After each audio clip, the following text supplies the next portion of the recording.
Est-ce que vous utilisez vos genoux? Mais apprends, toi, chrétien, à ployer les genoux devant ton Dieu. Ton Dieu n'est pas mort.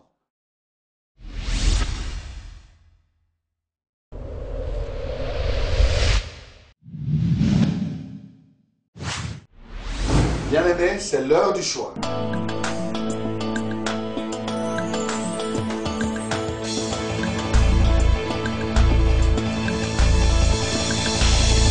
Au pied du Seigneur, je t'invite pour écouter la parole éternelle, car c'est l'heure du choix. C'est l'heure du choix. C'est l'heure du choix. C'est l'heure du choix.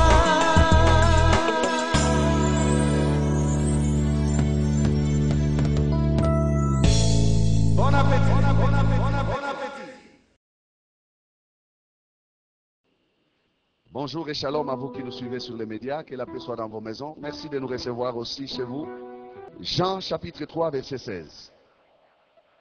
Car Dieu a tant aimé le monde qu'il a donné son Fils unique, afin que quiconque croit en lui ne périsse point, mais qu'il ait la vie éternelle. Amen. Car Dieu a tant aimé le monde qu'il a donné son Fils unique,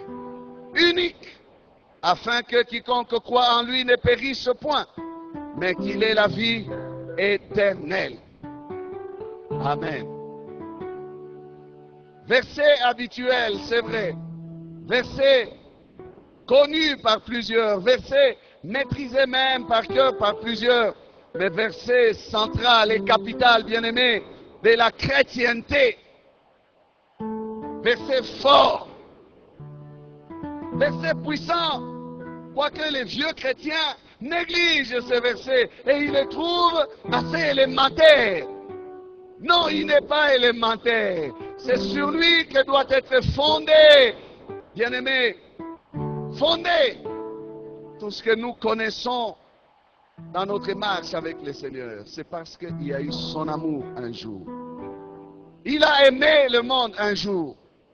Et s'il y a des œuvres qui peuvent être comparées à cette œuvre-là d'amour, en tout cas, il n'y en a pas dans ce monde que nous pouvons citer à côté de l'œuvre de la croix.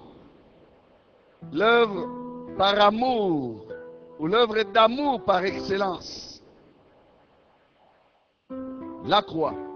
La croix, c'est la première des œuvres, bien-aimées, qui puissent nous intéresser dans ce monde. Il y a des hommes qui ont fait des exploits, des hommes qui ont terrassé des nations. On les a décorés des maréchaux, des généraux, des capitaines et autres, que sais-je encore, des titres, des armées de ce monde. Mais la croix de Jésus-Christ, bien-aimé, la croix du calvaire, la croix de cet homme qu'on appelle Jésus, est la plus grande des œuvres d'amour qu'aucun homme n'ait pu accomplir. Elle est plus que les œuvres de ceux qui ont été déclarés prix Nobel à cause de leur amour, à cause de leur charité, Mère Teresa et autres, Nelson Mandela et autres, déclarés prix Nobel de la paix, prix Nobel de ceci. Oui, ce sont des hommes qui ont eu à faire des œuvres d'amour, de charité, des bonnes œuvres pour aider les autres. Mais à côté de la croix, il n'y a aucune œuvre dans ce monde qui puisse tenir. C'est la plus grande des œuvres d'amour que nous ayons jamais connues. Amen. La croix de Jésus. La croix de Jésus. Une œuvre puissante. Une œuvre qui découle de cet amour. Dans ces versets, nous voyons l'amour de Dieu, mais nous voyons aussi le travail de Christ à la croix. La croix se place, frères et sœurs, au carrefour de l'univers. Elle relie toute la création. La croix affecte tout. Elle affecte tout. Les choses célestes et terrestres, visibles et invisibles. La semaine, nous étions en train de lire un verset ici qui nous disait qu'il a réconcilié tout par le sang de la croix. Amen. Comprenons-nous assez la puissance de la croix, la sagesse de Dieu manifestée à la croix. La puissance de la croix a traversé les siècles et elle continue à se manifester jusqu'à nos jours. Je ne cesse de dire souvent que nous sommes les résultats de cette croix. Nous sommes là parce qu'un jour il y a eu la croix. L'humanité entière est là parce qu'il y a eu la croix. Ce monde n'a pas eu tort de faire qu'il y ait dans son histoire un avant Jésus-Christ et un après Jésus-Christ. Le monde a eu raison de placer la croix, la vie de Jésus, en son centre pour même compter. Et cette manière de compter a influencé toutes les autres manières. Aujourd'hui, les gens ont des calendriers. Calendrier ceci, calendrier chinois, calendrier cela. Mais ces calendriers-là n'ont pas d'influence comme les avant et après Jésus-Christ. Amen. Nous sommes dans le 21e siècle après Jésus-Christ. Amen. Et selon les calendriers chinois, nous sommes dans quelle année? Combien connaissent? Il faut avoir beaucoup d'intelligence et fournir beaucoup d'efforts, faire des recherches, aller sur Internet. Ils vous diront qu'ils sont dans l'année si c'est de la grenouille. Aujourd'hui, ils sont dans l'année si c'est du singe. Là, ils sont dans l'année du dragon, l'année de ceci. Mais combien suivent cette manière de faire? Bien-aimés, je disais que le monde a eu raison de compter ainsi les années de son histoire par Jésus-Christ. Parce que il faut très bien compter nos années. Un jour, il viendra où il reviendra mettre un terme à tous ces comptages-là. Ce monde s'arrêtera par son retour. Amen. Alors, c'est très intéressant de compter par lui pour l'attendre, pour savoir combien nous attendons qu'il revienne. C'est très intéressant de compter selon son modèle à lui. Amen. La croix de Christ est la réponse du Dieu d'amour à la misère d'un monde qu'il a créé et qui ne peut plus voir s'enfoncer dans les gouffres de la perdition. La croix de Jésus. Oui, à cause de son péché, l'homme s'est éloigné de son Créateur. Depuis le jardin d'Éden. Et Dieu attendait que le moment vienne pour récupérer les prérogatives de sa domination, de sa communion avec l'homme. Et même plus loin avec toute la création. Perdition voulue par l'homme. L'homme s'est vautré lui-même dans les bourbiers du péché à cause de sa désobéissance. Comme pour son peuple, nous l'avons dit dans notre séminaire, la misère de l'humanité est tellement grande, tellement puissante, forte, que Dieu ne peut rester même aujourd'hui indifférent à cela. Et il a donné la réponse. La réponse, regardez vers la croix, là où mon fils a tout accompli pour vous. Amen. Comme pour l'Égypte, où il a dit, j'ai entendu les cris que vous font pousser vos oppresseurs. J'ai vu, j'ai entendu. De la même manière, Dieu qui aime sa création, sa créature, sa création tout entière, ne pouvait rester indifférent. Quand il a dit j'ai entendu, j'ai vu, il a ajouté, il a dit je suis descendu. Et nous disions la semaine, bien-aimés, que de la même manière Jésus-Christ pouvait être présenté par Jean-Baptiste comme étant voici l'agneau de Dieu qui ôte les péchés. Il pouvait dire aussi je suis descendu pour apporter la solution au problème de cette humanité. Voici l'agneau de Dieu qui ôte les péchés. J'ai vu votre misère, j'ai vu la douleur quotidienne dans laquelle vous plongez les affres et les dégâts du péché. Tout ce que nous subissons, bien-aimés, dans ce monde, ce sont les conséquences de notre conduite d'hommes et de femmes pécheurs, pervers. Ce monde ne fait que subir les conséquences de sa rébellion envers un Dieu qui pourtant est un Dieu d'amour. Un Dieu qui aime son monde. Mais combien de ceux qui nous gouvernent et qui dirigent les affaires de ce monde ne veulent pas de ce Dieu d'amour-là? Ce matin, bien-aimé, j'ai suivi une séquence Juste une séquence des informations sur la RFI. On parlait de la franc-maçonnerie en Afrique. On dit elle fait des adeptes en nombre. Elle augmente en force en Afrique. Les Jeunes Afrique qui apparaissent cette semaine parlent de cela. Le monde lui-même commence à comprendre que ce qu'il vit n'est pas normal.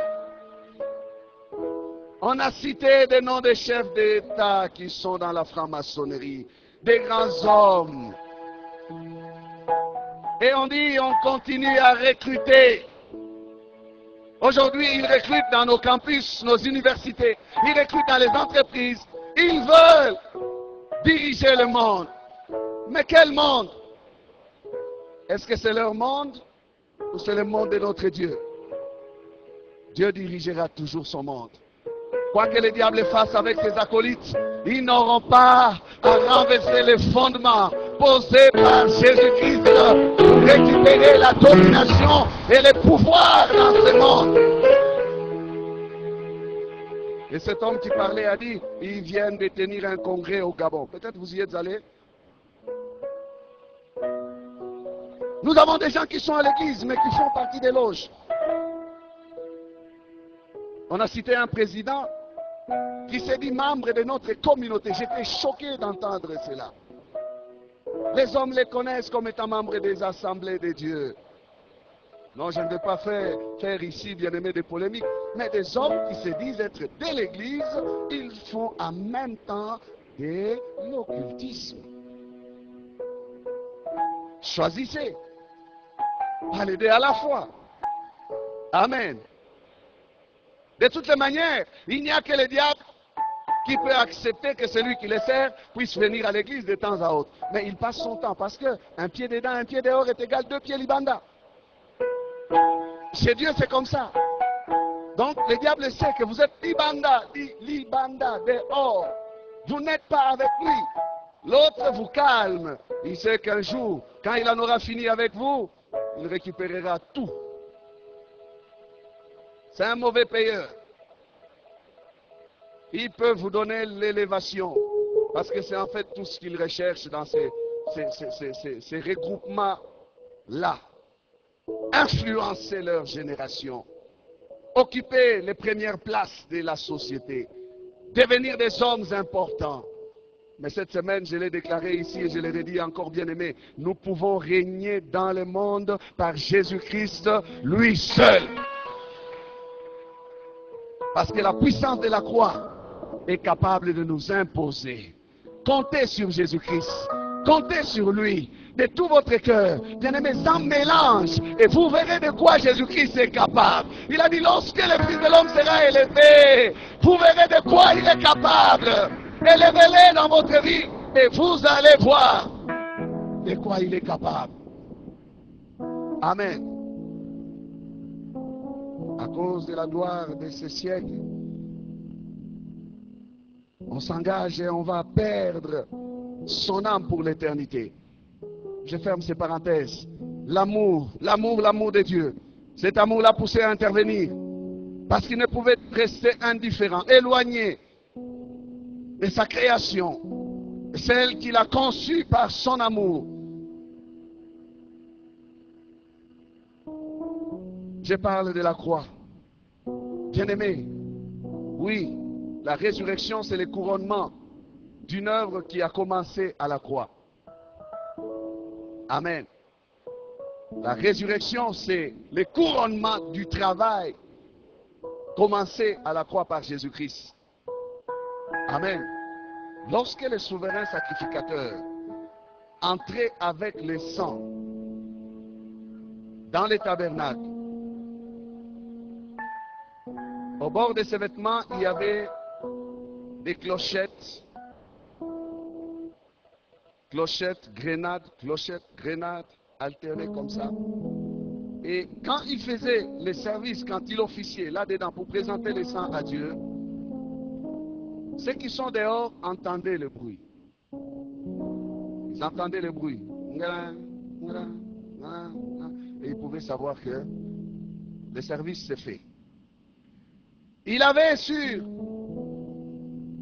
ses reins une corde. Et cette corde ressortait jusqu'au dehors. Lorsqu'on n'entendait plus les bruits dans le tabernacle, ces choses sont terribles, bien-aimés. Parce que certains souverains sacrificateurs pouvaient être frappés par Dieu des morts, là-dedans. Comment entrer et les retirer de là? Personne ne pouvait entrer. D'où on mettait cette corde-là pour les retirer. Pour les retirer. Mais le peuple était dehors et il attendait. Et lorsque le souverain sacrificateur qui a présenté le sang a reçu sa mission, a réussi, je veux dire, sa mission, et que le sang est agréé, il a mis le parfum sur l'autel de parfum, il a aspergé le sang, il a prié, et il ressort. Quand il ressort, le peuple qui est là sait que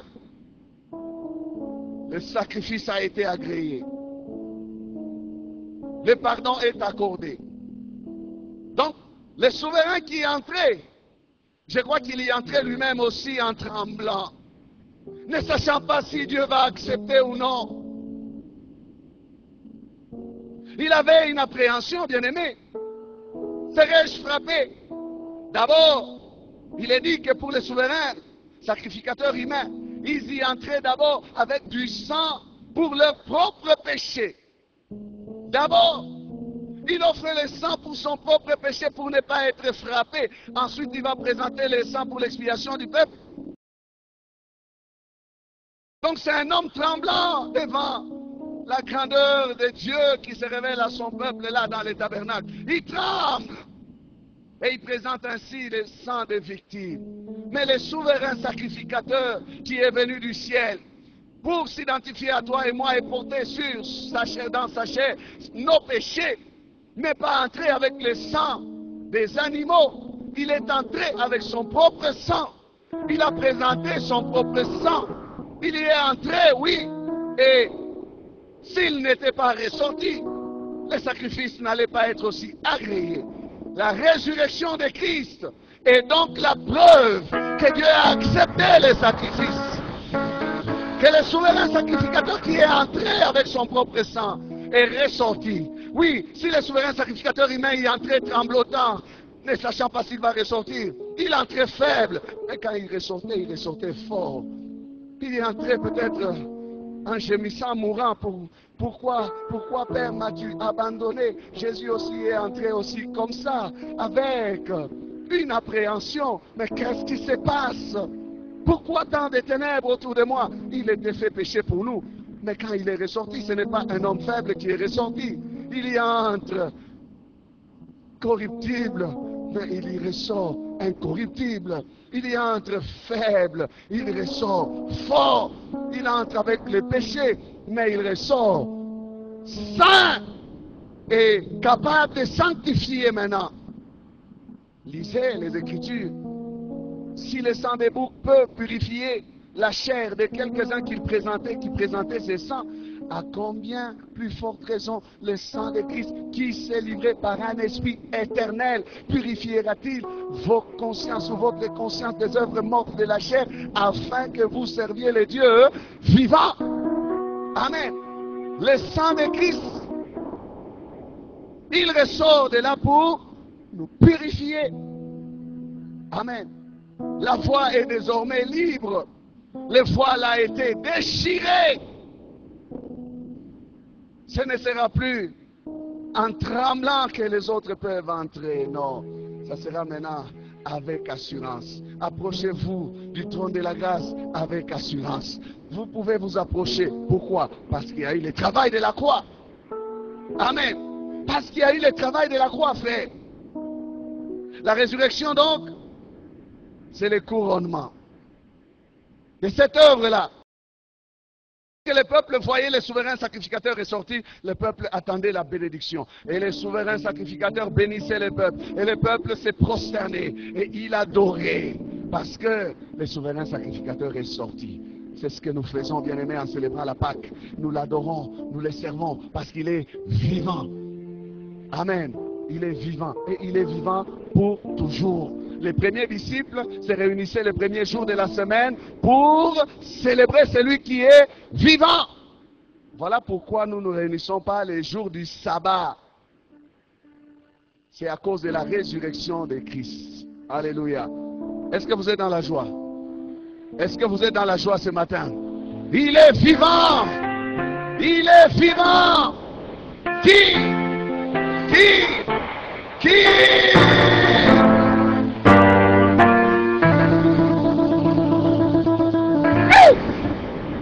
Alléluia! Jésus est vivant et il est vivant pour toujours. Tous ceux qui sont venus par après pour se déclarer être des petits ou grands frères de Christ, qui sont venus travailler aussi, parce que ce sont de nouveaux Christ, ce sont des menteurs. Le travail que Jésus-Christ a fait est un travail complet. Quand il dit tout est accompli, tout est accompli.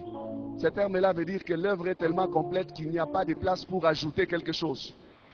Alléluia. Ce sont des menteurs. Personne ne peut ajouter quoi que ce soit sur ce que Christ a fait. Certaines fois, les gens se laissent distraire. On dit, est-ce que tu as payé de l'argent quand tu étais sauvé? Il dit, non, je n'ai pas donné. Il faut donner une offrande au prophète. Sinon, tu n'es pas encore sauvé. On veut ajouter quelque chose. Est-ce qu'on t'a déjà délivré? Non, non, on ne m'a pas encore délivré. Ah non, tu n'es pas encore totalement sauvé parce que tu n'es pas délivré. Qui délivre qui? C'est Christ qui délivre. Parce que quelqu'un n'a pas dit au nom de Jésus sur toi, on va dire que tu n'es pas délivré. Bien-aimé, certains d'entre nous ici ont été délivrés. Gloire à Dieu. J'entends par là, on a chassé des esprits sur eux. Gloire à Dieu. Mais plusieurs d'entre nous, on a fait seulement la prière de recevoir Christ. Et le salut est entré. Il nous a délivrés de la puissance des ténèbres et il nous a transportés dans le royaume des lumières de son Fils bien-aimé. Amen. C'est lui-même qui assure notre transfert. C'est lui-même qui assure, bien-aimé, notre sortie. C'est par sa main puissante, nous l'avons dit la semaine, qu'il nous a arrachés du présent siècle mauvais et corrompu. Par sa main, comme lui-même est descendu et arraché son peuple de l'Égypte. Pharaon ne pouvait pas accepter les signes qu'il envoyait, les plaies qu'il lui envoyait. Il fallait la méthode de l'agneau. Il fallait que l'agneau meure et que le sang soit mis sur les linteaux pour que l'ange passe et frappe les premiers-nés des Égyptiens. Avec Jésus, l'agneau de Dieu, c'est lui le premier-né qui meurt à la place de tous les autres premiers-nés. Nous sommes préservés parce que l'agneau est mort à notre place et nous pouvons sortir. Aïe, aïe, aïe, frère. Tu ne comprends pas ces choses, pourquoi? Il faut comprendre ces choses. Amen. L'agneau de Dieu.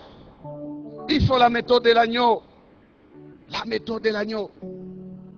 La croix, c'est la solution de Dieu. La croix, c'est la cartouche la plus grande que Dieu s'était réservée pour écraser son ennemi de toujours, le diable. Il ne le savait pas. La croix, je l'ai dit la semaine, c'est épris qui croyait prendre. Amen. Jésus s'est laissé attirer à la croix, faisant les faibles. Mais spirituellement, il était en train de lier tous les esprits. Quand on le voit chancelant avec la croix, on croit que non, c'est un homme faible qui est en train de perdre. Pourtant, il est en train de lier l'homme fort avec toute son armée. Ils sont en train de le suivre. Donc tous les esprits, tous les démons mauvais là, étaient en train de le suivre derrière. Il y avait la confrontation à la croix. Et quand ils sont allés là à la croix, il les a cloués là. Il a triomphé d'elle par la croix. En fait, Satan s'est retrouvé surpris. Il croyait tuer Jésus, mais Jésus-Christ s'est retrouvé là dans les régions inférieures, dans les profondeurs, vis-à-vis de celui qui détenait les clés. Vous connaissez la chose, non? Quand il a fait ça, tchap, tchap. Jésus lui a assigné deux coups là. Il est tombé, il lui a écrasé la tête. Et Jésus-Christ a récupéré les clés. Et il est remonté du séjour des morts avec les clés. Il détient désormais les clés. Jésus-Christ détient désormais les clés. Bien-aimé, je te dis que Jésus-Christ détient les clés. Les clés de ta vie sont entre les mains de Jésus. Alléluia. La domination repose sur son épaule. S'il n'ouvre, personne ne peut ouvrir. S'il ne ferme, personne ne peut fermer. Alléluia. Quand il ouvre, qui va fermer? Et quand il ferme, qui va ouvrir? C'est lui qui détient les clés. Bien souvent, bien-aimés, nous attendons celui qui a les clés. Lorsque nous sommes dehors, celui qui a les clés n'est pas là. Nous l'attendons parce qu'il a les clés. Est-ce que vous attendez celui qui a les clés de votre vie? Est-ce que vous attendez celui-là? Celui qui va ouvrir pour votre vie. Bien-aimé, celui qui va ouvrir. Jésus détient les clés de ton mariage. C'est comme ça. Il détient les clés de ton mariage. Jésus détient les clés de ta bénédiction. Jésus détient les clés de ta santé. Jésus détient les clés de ta victoire. Jésus détient les clés de tes voyages. S'il ouvre les voyages, qui va fermer les voyages? Les visas pamba pamba. S'il ouvre, qui va fermer? Qui va fermer? Jésus détient les clés de la réussite. S'il ouvre les clés de la réussite, qui va dire tu as échoué? Alléluia. Même si tout au long de l'année les choses semblent être difficiles, mais à la fin quand on va afficher, parce qu'il a ouvert la victoire, il a ouvert la réussite, tu verras ton nom sur la liste et tu seras étonné toi-même. Tu vas t'étonner toi-même. Mais Jésus-Christ n'est pas étonné. Jésus-Christ sait que j'ai travaillé petit. Réjouis-toi seulement. Réjouis-toi. Alléluia. Il faut les célébrer aujourd'hui. Les célébrer et dire merci Seigneur. Merci parce que tu détiens les clés de ma vie. Ne donne plus gloire aux sorciers. Oh, les filles dans notre famille ne se marient pas. Écoute. Va voir celui qui a les clés. Amen. Oh, chez nous, il n'y a personne qui émerge. Va voir celui qui a les clés. Celui qui a les clés. Il y aura quelqu'un qui va émerger parce que il est allé chercher celui qui a les clés. Là où on a enfermé la famille, on a jeté la clé dans la mer. Mais Jésus-Christ viendra avec une clé. Passe partout. Alléluia. Une clé passe partout. On a dit c'est cas ici. Celui qui l'avait maudit est mort. Celui qui t'a maudit est mort. On t'a dit non. Il est mort. Que Dieu te bénisse, frère. Celui qui t'a maudit est mort. Comment faire? Il faut aller au cimetière. Non. Jésus a une clé passe-partout. Il a la clé. Alléluia. La croix. C'est là que toutes ces choses se sont faites, bien-aimés. Amen. À la croix. Ne tremble pas. Ne tremble pas. Amen. Le frère qui avait chanté l'autre fois ici, j'ai écouté un de ses cantiques, il a dit Kolenga kalenga kate, zala motema nase, nase. J'ai dit Amen. Alléluia. Ne tremble pas. Ne promène pas des regards inquiets. Celui qui est en nous est plus fort que celui qui est dans ce monde. Celui que nous invoquons est puissant, bien-aimé. Amen. Il est puissant. Ce ne sont pas des théories, non. Ce sont des vérités vécues. Amen. Vécues. Toute cette semaine, nous l'avons célébré et nous les célébrons encore. Je comprends, bien-aimé, beaucoup de choses concernant la croix. Et je comprends pourquoi la Bible dit que la prédication de la croix est une folie. La croix reste un mystère troublant. Les hommes sages ne comprennent pas pourquoi la croix. Pourquoi un tel homme va sortir du monde comme il est sorti là? Pourquoi? L'homme naturel, que la Bible appelle l'homme animal, ne comprend pas ces choses. Ils étaient là les jours de sa crucifixion. Ils ne comprenaient pas ce qui s'est passé. Marc 15, 31. Les principaux sacrificateurs aussi, avec les scribes, se moquaient entre eux et disaient, il a sauvé les autres et il ne peut se sauver lui-même. Vous voyez qu'il manque d'intelligence. Au lieu de dire, Pourquoi est-ce qu'il se laisse prendre comme ça? Dans ce sens qu'il devait réfléchir. C'est suspect.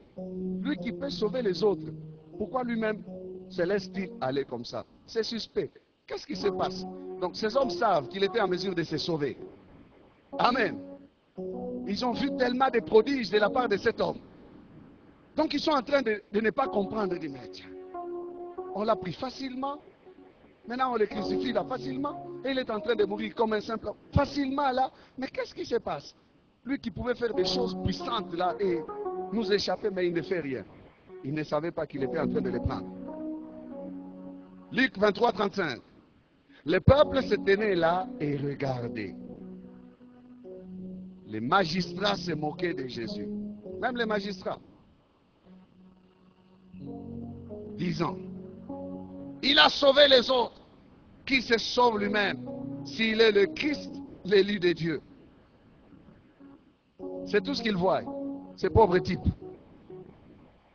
Eux qui sont des chefs religieux, des hommes intelligents, des magistrats, des hommes qui ont étudié, qui pouvaient même comprendre que le moment attendu pour la délivrance d'Israël était approché, était là, en train de se dérouler devant leurs yeux. Mais leurs yeux étaient voilés. Ils ne virent rien, bien-aimés. Voilà le côté folie de la croix.